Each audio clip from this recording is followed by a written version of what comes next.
Well, as many of us prepare to gather around the table with family and friends, we know the holiday isn't just about the turkey and the trimmings, it is also about the conversations. And sometimes those conversations can get spirited. With so many strong opinions about politics, world affairs, and society, the Thanksgiving table can feel less like a holiday meal and more like a bit of a mini summit of global leaders. But it doesn't have to be that way. Today, we're joined by somebody who believes Thanksgiving can be peaceful, respectful, and even enlightening. Dr. Joanna Massey is a leading authority on the true meaning of free speech, bringing a rare blend of expertise in business, psychology, and U.S. law. And she created the Massey Method, a framework designed to break the hostility loop and help people communicate without escalating conflict. Dr. Massey, welcome and happy Thanksgiving. Happy Thanksgiving, and I love the introduction. Thank you. I worked on it. I called all your family members and made sure I had it right.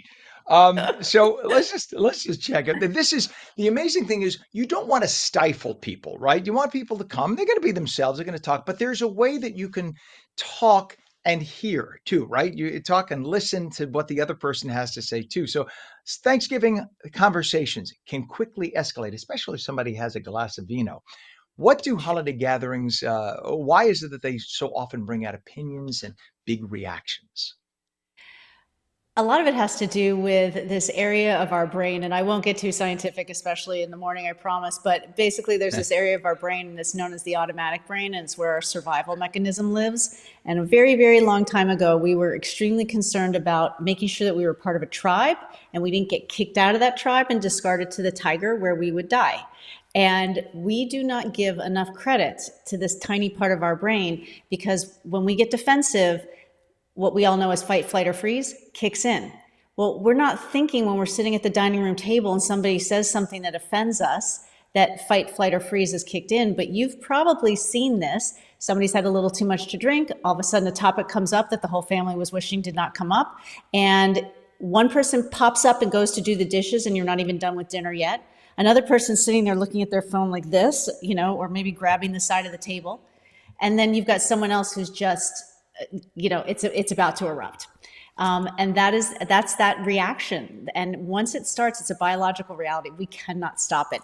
There are tricks, by the way, but you have to know it's coming in order to deal with it.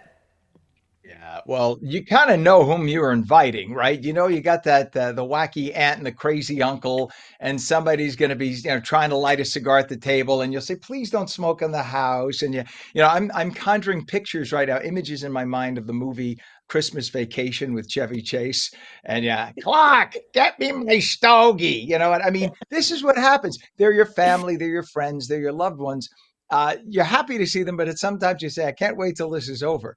Now, you emphasize the idea of respect thy neighbor. On a day like today, what does that look like when disagreements about politics, religion, world events all come up at the table? So one of the things that I talk a lot about is when this conversation starts, especially when you can feel that thing coming on, is to get curious instead of judgmental. Because the answer to our differences is to humanize them, not politicize them. And we are way too politicized right now. So this three-step method I developed is really at the bottom of it. It's about being curious. So respect, honor thyself is the first step, which means just pay attention to like, oh gosh, I'm getting really angry right now, or I want to flee the table. I'm just going to take a deep breath because that actually really helps. Second, honor thy neighbor. I gave it catchy names to try to help people remember it. Means there's a human being on the other side of this conversation. There is a reason they believe what they believe, even if it's totally different than you. So get curious about it. Say, you could say something like, I see it totally differently. Can you explain to me how you got to that understanding? I'd love to understand it better. And have a conversation, because what's going to happen when I was talking about this area of our brain, the survival system, what happens is that part calms down in everybody because unconsciously it knows, oh, I'm not about to get kicked out of the tribe and discarded to the tiger, because it's literally that ancient. So when you're curious and you ask questions and you respect their humanness, you're going to have a lot different conversation. They share their story with you and why they think a certain way. And then step 3, you share your story with them, because you can't ask them your questions without sharing yourself, right? We got to get a little vulnerable here. It works. Doctor, I was a high school and college debater, and the one thing we were taught is you always find out more about the other side than your own. That's the most effective way if you're going to have a debate. And the best way to control a debate is you never lose your cool. You don't insult, you don't yell, you stay calm. The calmer you stay, the more in control you are of the whole debate. These are things that I think family tend to forget. One of the things which I thought was brilliant that you talk about here is have questions like, help me understand where you're coming from. Tell me more.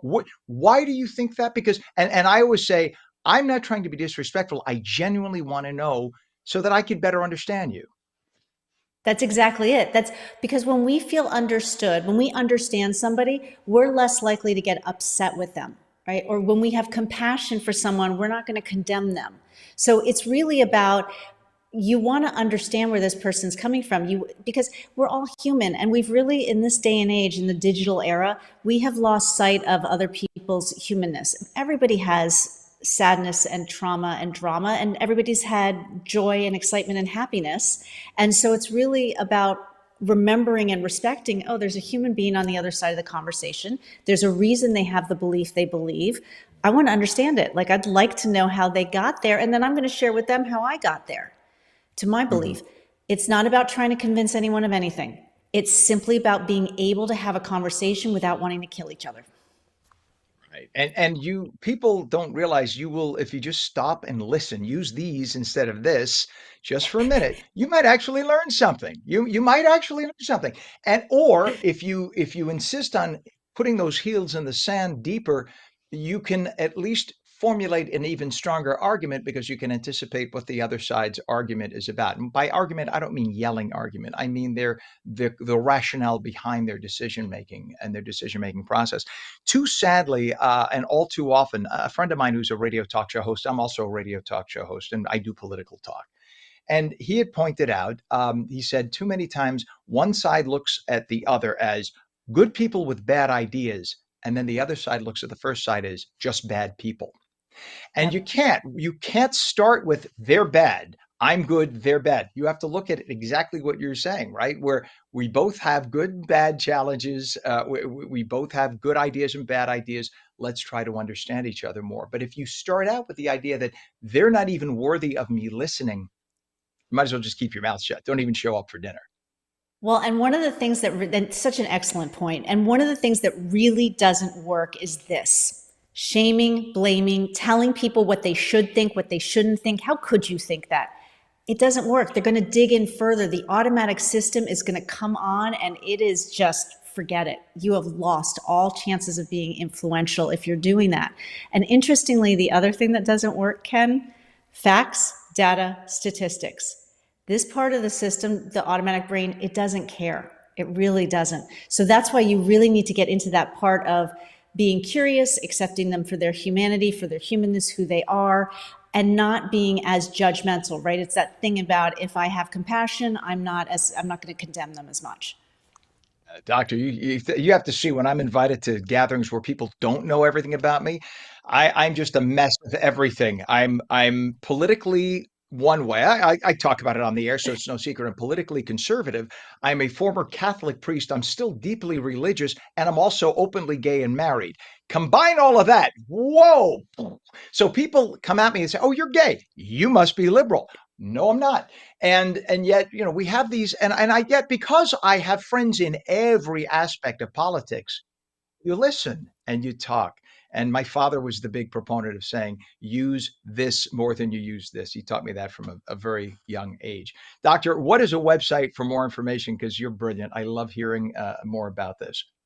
Thank you. I appreciate that. JoannaMassey.com will get you to me. And I actually recently wrote a very short digital book called Free Speech is Not a Free Pass to Spew Hate. So it's on the website for free. You can just go to it. It's very short, but it really helps talk about, how we can talk with each other without getting these defensive mechanisms up and without being hateful. Amen. And sadly, hate is a nonpartisan quality that's not a good one, and it's No. unnecessary. You could disagree and still get along. Dr. Joanna Massey, thank you so much for coming on this morning. Happy Thanksgiving to you. Thank you, Ken. Happy Thanksgiving to you and to your viewers too. You bet.